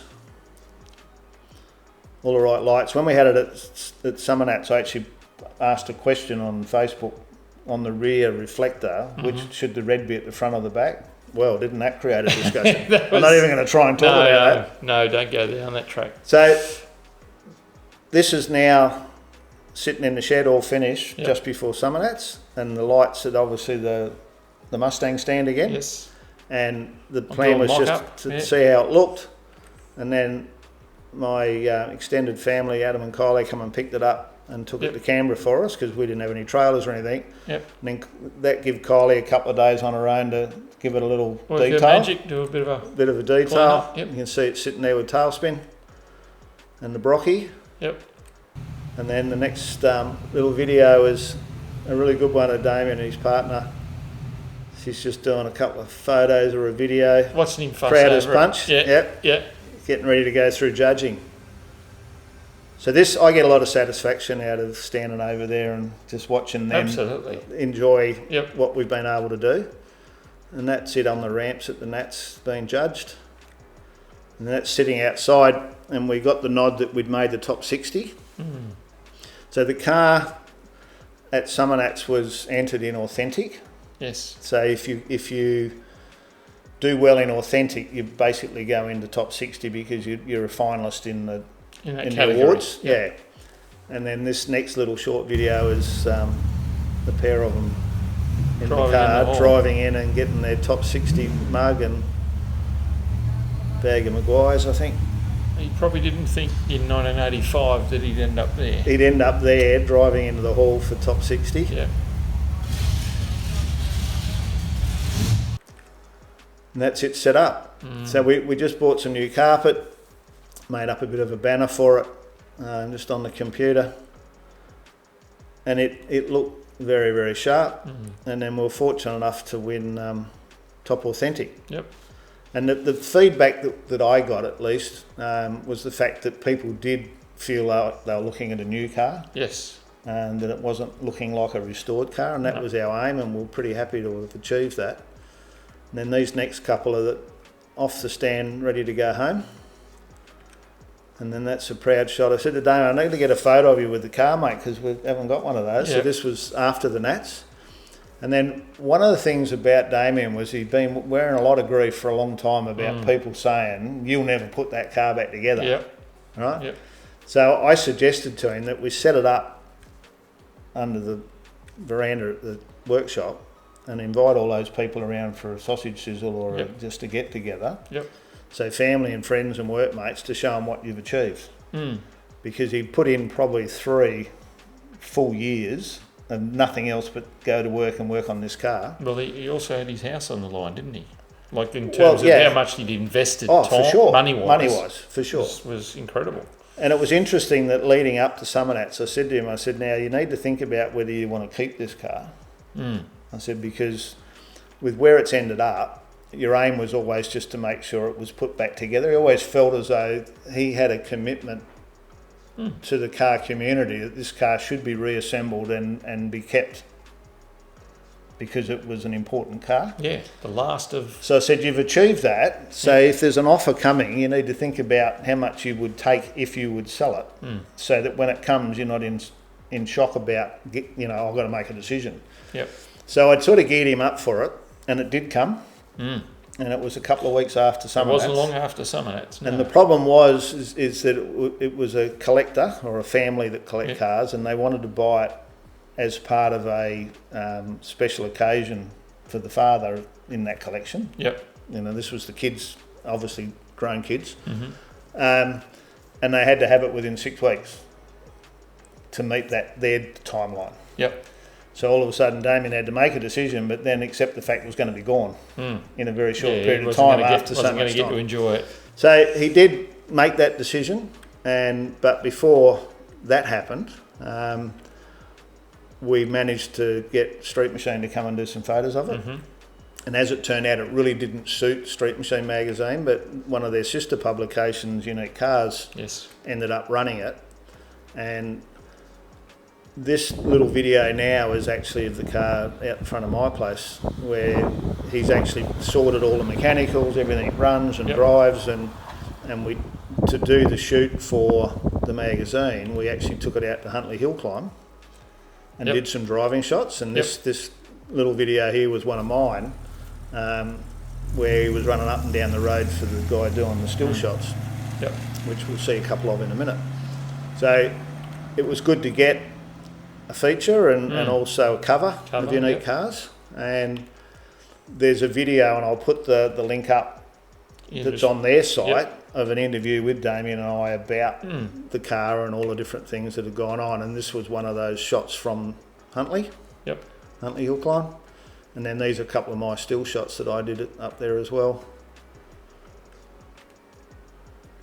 And then what I've got now is some shots from that feature that sort of rounds us out to some nice photos, finished photos of how nice the car was. It really was a pleasure to work on, and it's one of those you can hang your hat on to say, well, I was part of the team to put that together. Absolutely. And it's sitting in a collection and being looked after as it probably deserves to be. Sometimes it's a shame that these things aren't seen again by everybody, but we know it's in safe hands. And it's better than the day it came out of the Ford factory. Yeah, maybe. No. And then that's a good photo. That was the day we did the interview. Yep. So that's Damien with one of the original photos of the car in his little photo album. And then this was the last shot outside before it got loaded up on an open trailer and dragged off to the Riverina. Okay. So we like to finish with this little video. We've created a few of these here. There goes another one. Yes. So look, I'm sorry everybody, we're way over time, but I mean, I find it difficult to shorten these things and give you all the information that I have about the process. And if I thought I was, I don't felt like I dragged it out at all, but it was a busy time for the shop. And the last photo there is me in the workshop with Marco's XA in the background, 400, and then the next one, which we'll do next star, will be Venom, which was number 66, so a 351 manual car, and it was really a resto mod. So there's a totally different angle again to that one. So look, thanks everybody. I'm not going to go on too much now because we're way over time. Thanks to Lovells. Thanks for you guys. Thank you again, Dale. Pleasure, Howard. It's always a pleasure, and it's good to catch up. And thank you, everybody. Thanks for if you've managed to go the whole 2 hours. Thanks for staying with us. Leave some comments. And we'll see you again shortly. Will do. Bye. Bye for now.